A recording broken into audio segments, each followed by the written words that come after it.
जी, तो तमाम देखने वालों और सुनने वालों को लाहौर पाकिस्तान से एक दफ़ा से फिर खुश आमदीद। गैरी हॉपकिंस ने बड़ी खूबसूरत बात कही। उसने कहा कि कभी भी अपनी अना को दूसरों की बात सुनने पर हावी ना होने दें। बहुत अमली बात है।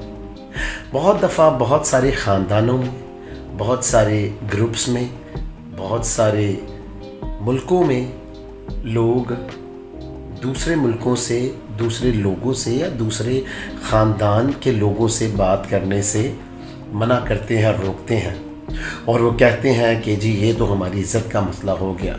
तो उनकी अना की वजह से ही बहुत सारे ख़ानदान साल हर साल अपने अंदर बहुत सारे तनाज़ात रखते हैं।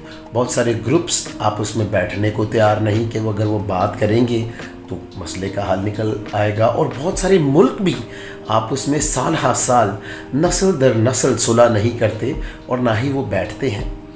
और अगर सबसे बड़ी वजह जो कि बहुत सी वजूहात में से एक मालूम की जाए तो वो अना परस्ती होती है। उनकी अना एक दूसरे के साथ बैठने के लिए और बात करने के लिए उनको मना करती है, जिसकी वजह से बहुत सारे लोग मुतासिर होते हैं।